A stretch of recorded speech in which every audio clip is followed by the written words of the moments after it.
Hello, lovely souls. It is Sonia here with Fresh Approach Fitness, a wellness company. It's June 7th, 2021, and I'm so thankful that you're here today. Today, we're going to be talking a little bit about the vibrations of energy and limiting beliefs. We're going to tie this all in together because I know for a fact there are some things holding you back, whether it's in your mind, whether it's in your energy. We always have something holding us back. It's like we're on the very edge of wanting to do something, and then we're like, I don't know if I should. I'm kind of comfortable where things are at. Things are kind of working. They're good. I want more in one way or another area in my life, but I'm not ready. Or I want it so bad, I'm afraid. What are some of your limiting beliefs? What is holding you back? I am personally going through a scenario that I'm ready to make an ask. Now, the universe has provided for me a resolution for me to move forward in the direction of achieving time freedom. And you all know by now this is one of my goalposts. So to achieve time freedom, there's going to have to be a conversation that I need to have which I'm not comfortable having. And I'm not going to say too much information today because I know there's a variety of people that listen to these podcasts. Sometimes it's real and on point, and you guys are catching it shortly after I post them. Other times people are catching them weeks or months or maybe years down the road, which is why I always put the date in here. But your energy, you have to tap in and listen to what you really want. Why is it that you want this change? Why is it that you're being pointed in this direction for this change?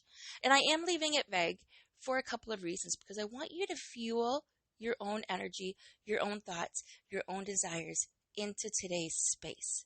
Okay? Normally I share a lot of my experiences and I will circle back to this. In the future, I will come back and circle back to this. But I wanted to start today.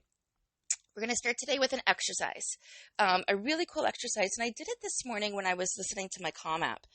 And it was a really, really, really good takeaway that I definitely want to share with you because when was the last time you've done this?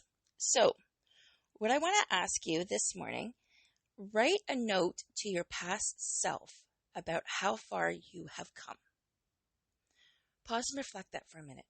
Write a note to your past self about how far you have come. And why this is so important. And I realized when I was going through this exercise earlier this morning that there was so much I took out of it. So much. I started with a few thoughts and then it was like, whoa, I couldn't stop. And I couldn't stop because I realized I had come so very far. And I had come so far because I wasn't afraid. I didn't let my limiting beliefs stand in my way and I just went for it. But every once in a while, we're going to come across some moments where it's a little bit harder to push through than others, right? We just need that sense of confidence, or we need to reach out and ask for somebody's help and guidance. We don't know yet what it looks like. But what we do know is that if we align that main question, write a note to your past self about how far you have come. If you were to write a note in the future about where you're at today and what you're feeling today and what you're doing today, but yet it's going to lead you to more wonderful, beautiful things in your future, is it worth it? Ask yourself, is it worth pushing past your limiting beliefs and facing your fear of rejection or your fear of the unknown or your fear of failure?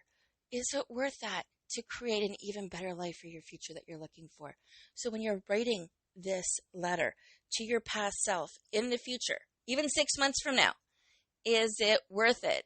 Absolutely, it's worth it. So let's talk about this for 1 second. What's holding you back? Do you even know what's holding you back? As humans, we often don't know what's holding us back. Normally when we're working with a coach or an accountability partner, or even when we check in with friends and we notice that we're saying something out loud, we can then connect the dots as to, whoa. So I was sharing an example the other day with one of my coaches, and I had said, here's what I want. If that doesn't happen, I can always suggest this, this, and this. So I was already coming up with a backup plan as to why I should not go for my big ask. And it's really important for me to go for my big ask and see what happens without having those contingency plans in place. Having those contingency plans in place means I'm not good enough to go for that big ask.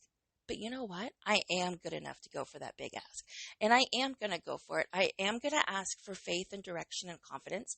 But I've been seeing signs everywhere about this.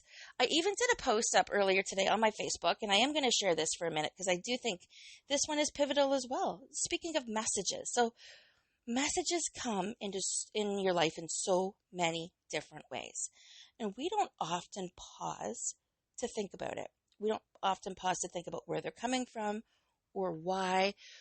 Most of the times we are so busy, we don't slow down enough to listen to what our intuition is telling us. So this has been on my mind for a couple months now. It's been more vividly in my mind since last week. And again, I'm not going to go into the details, so don't ask. You will soon find out. My future self will tell you. But here is the message I saw on Instagram this morning when I woke up. If you're having a feeling that's telling you to do something, but you're seeking a sign outside of you to confirm the intuitive feeling is the sign. That feeling I'm feeling to do what I want to do, that is the sign. Lean into your intuition. Fellow empaths, how many times do we tell people to lean in to their intuition? And yet we don't do it ourselves. We get stuck. Of course we get stuck. Of course we get stuck. We are human just like everybody else. We're going to have moments. We're going to have those limiting beliefs and those fears in front of us that are going to keep us wanting to be safe. So you're not looking for a sign. You're looking for courage to follow your intuition. So today I am asking for courage. Today I'm going to have this conversation where I need to have this conversation. And I am asking for courage. And I fully expect all of you to keep me accountable and chime in with me and ask me, how did it go? How did my big ask go on June 17th? And I want to say that again, just in case you didn't hear me. How did my big ask go? Not my big ass. It's not big. I hope you're laughing with me on this. So keep me accountable. Check in with me. See how it went for me. But remember how I said we're going to talk about the vibrations, the law of attraction a little bit as we're leaning into this? There are signs everywhere.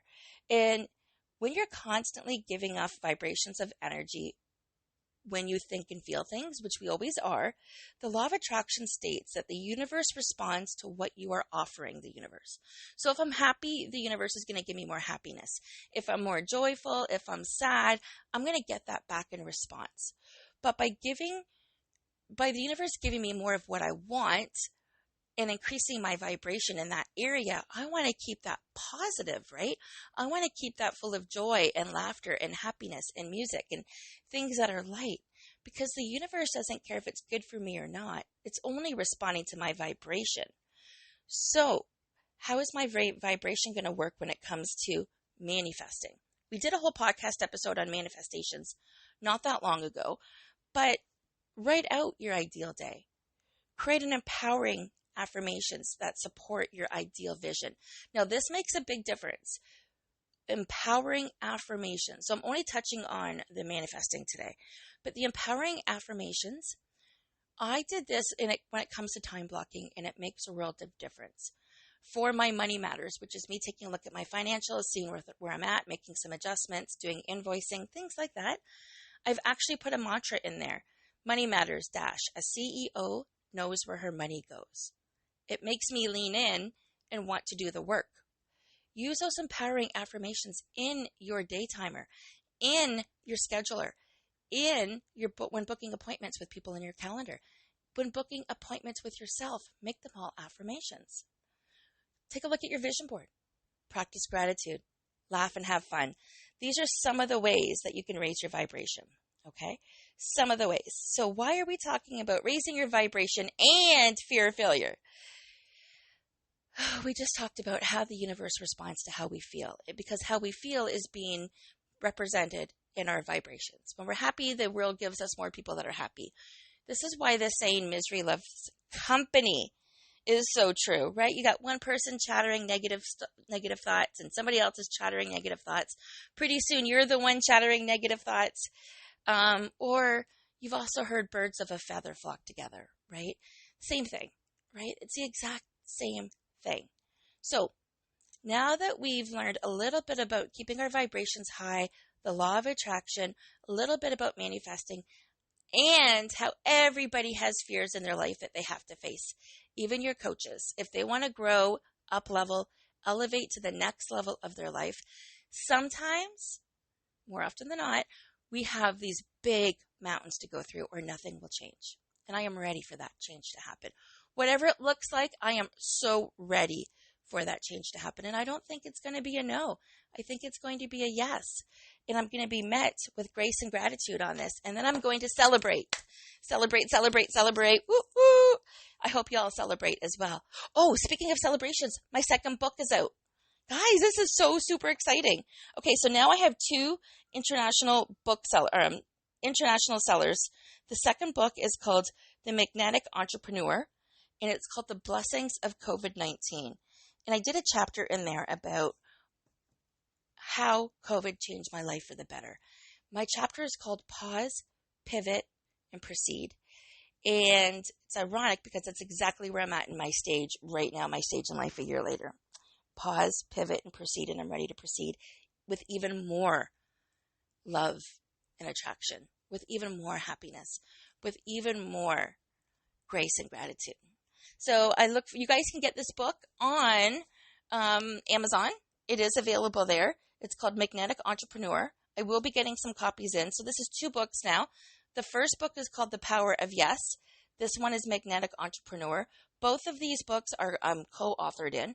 So I'm super excited about it. Then what we will do is I've got some more goodies coming down the pipe, which I'm not going to share about later. So I will share all of that at a different time. But for now, you can certainly catch more information in either one of those 2 books. And they can both be downloaded online through Amazon. All of the proceeds for the second book, Magnetic Entrepreneur, goes directly to help youth on the streets of Toronto. So none of the authors are making any profit. It's all going for a super good cause. So getting past your limiting beliefs. Are you ready? It's not going to be super long. First thing, acknowledge that you have limiting beliefs is the very first step to getting past them. Remember how I said earlier in this podcast how I realized when I was talking out loud the other day that I was coming up with backup plans and contingency plans if I didn't have the courage to speak my truth? Yeah. So then I realized what I was doing. So once I realized that I did have a limiting belief, and then I had layers of limiting beliefs in the same area, I paused. I had to. I paused and realized I am worth this. I am going to ask. So some of the questions that I want you to think about when it comes to your limiting beliefs. How do I change my limiting beliefs? How do you change your story? That's a very, very, very big one. And we're not going to dig in super deep today, right? But you know that feeling where you're frustrated when you don't get something you want after the first attempt? How many of you have ever done sales or have ever gone on a date or have ever gone for a job interview? You know, you may not have gotten what you wanted after the first attempt. You feel like there's no point in trying because you keep on letting yourself down. If you ever felt like you've been held back because of fear of failure, fear of disappointment, fear of your doubt or ability to achieve something in a sense that you don't think that you can do, really, it is pivotal. It is pivotal to push past those limiting fears and see what you can do to get put past them. So what are limiting beliefs? They are thoughts, opinions that one believes to be the absolute truth. They tend to have a negative impact on one's life by stopping them from moving forward and growing on a personal and a professional level. And this is exactly where I'm at right now. This will help me grow on a personal and professional level. So, in most cases, limiting beliefs are unconscious thoughts that act as a defense mechanism to avoid negative or lowering your vibration emotions. So it'll help you if you stay safe in the safe comfort zone that everybody likes to be in, it'll help you from being frustrated, anxiety, anger, or sad because, you're in a good safe spot right now. But these beliefs are often triggered according to a specific episode that may have made you suffer in the past, which is why I'm not getting into details right now because I want to keep the vibration high this morning before I go for my big ask. But yes, I know exactly where this limiting belief has stemmed from in the past in this particular area. And normally we can go back and be like, okay, this is where it came from, especially if you're working with a coach that will prompt you to answer the right questions so you can answer this yourself. Because most of these limiting beliefs have become a trigger based on one circumstance in your life, not multiple, one. And you have suffered when you were in that space, so your subconscious tries to block it by altering the behavior, which can result in a negative outcome. So anything that you procrastinate, or that's any kind of confrontation, or if you're overthinking, or if you're highly anxious, if you have any kind of imposter syndrome where you don't believe that you're good enough but you're trying to act the part, and any other kind of reactions like that, typically these things result in negative outcomes because of your limiting beliefs. So most limiting beliefs are largely developed during childhood. Somebody said no, you were redirected, you were told you weren't good enough, or you were too big, or you couldn't do that, or you couldn't afford it. But typically, it's up to us to change that script. Because when you were a kid, you were literally a sponge, soaking up all of the information around you. And you got a lot of feedback as to good or bad behaviors, emotions, things like that were acceptable, things were not acceptable. This means that every single person has developed beliefs from an early childhood, some of which are supportive, some of which are true, some of which are limiting. For instance, children who are treated as though they are loved and valued will develop the belief that they are loved and valued and wanted. But on the contrary, children who are abused or neglected will tend to develop the belief that they are unworthy and unwanted. And they will always feel like they have something to prove. How many people know those people? And it could be just a fraction of energy that went towards feeling unloved or unwanted. But you're always spending the rest of your life proving your worthiness to others and yourself. You're always proving. There are so many ways to identify your limiting beliefs. A natural way of doing this is by listening to the voices in your head. Going back to the beginning of what we talked about in the earlier part of the podcast, trusting your intuition. You're getting signs everywhere. You've perhaps asked the universe or your coach or said out loud that you would like this, whatever this is, whatever is in that blank space. And now you're getting signs and directions and a light feeling, and you really want it for whatever reasons are. But you don't know how to go about it. But you're seeing all of these signs and you're confident that you deserve this and that it is okay. So a natural way is to listen to your inner voice and your heart and your stomach and your brain. How are you feeling? What is that voice constantly telling you? Is it telling you that this can be done or this cannot be done? What direction is that intuition heading you in? So my intuition right now is telling me to go for it. I'm never going to know until I go for it. As scary as it is, I am never going to know until I go for it, and I'm going to be pleasantly surprised. Yes, it means I'm anxious, because of course a small part of me doubts it. A small part of me wonders if there's going to be a big ripple effect. But I need to face those fears, because if I don't ask, if I don't try, I'll never, ever know. And what kind of coach would I be? Telling you all to uplift and elevate your life and me sitting in a world of fear of failure. No. Guys, that's why I'm having you keep me accountable. And that's what makes me the most amazing real coach that you've ever met. Not tooting my own horn. I'm really not. I am definitely sharing real life scenarios and real life examples that happen on the day-to-day. Because this is life, and you want this kind of authentic. Oh, I can't even say it. You want somebody who can be authentic and vulnerable and real with you, because you know if they've gone through it, and if they're fighting the tides and the currents, and they're doing their very best as well, you can relate to that. It's not somebody that's making life look easy, right? There are many ways of leaning into your limiting beliefs. You can have a conversation with somebody, a friend, a coach. You can write it on a journal and see what comes up. You can use your oracle cards.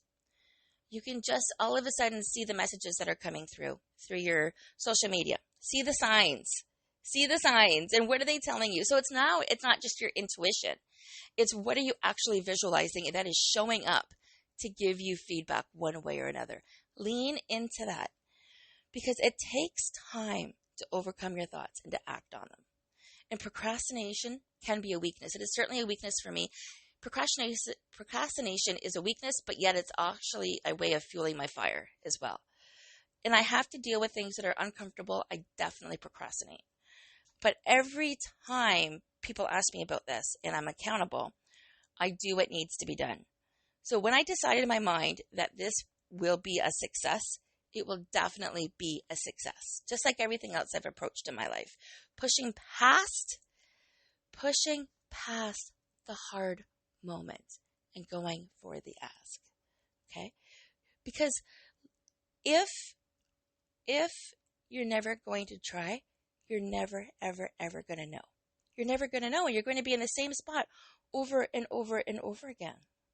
So there are some pitfalls of limiting beliefs. There are 2 key limiting beliefs that can hurt you. One of them is needing approval from other people, right? If you don't get approval from your partner, if you don't get approval from your parents, if you don't get approval from your kids, if you don't get approval from your boss, how is that going to affect this belief? Oh, is that going to make it seem like, oh, I should never have asked, right? So this limiting belief can also relate to something like, if I don't get the approval of so-and-so, I feel blank. So if I don't get the approval of my partner, if I don't get the approval of Tony, I feel even more unsure about my decision, right? If I don't get the approval from my children, I feel like I'm second guessing myself. So add those 2 together. The limiting belief can relate to something like this. If I don't get the approval of blank, I feel blank. So when you're constantly seeking approval from others, you tend to accept things even though you don't like them. It's like your mind is already programmed to say yes before you think that's something you will like. So it's one thing if you know where you're going and you're not going to be redirected by their approval or lack thereof. You're just letting them know. That's one thing.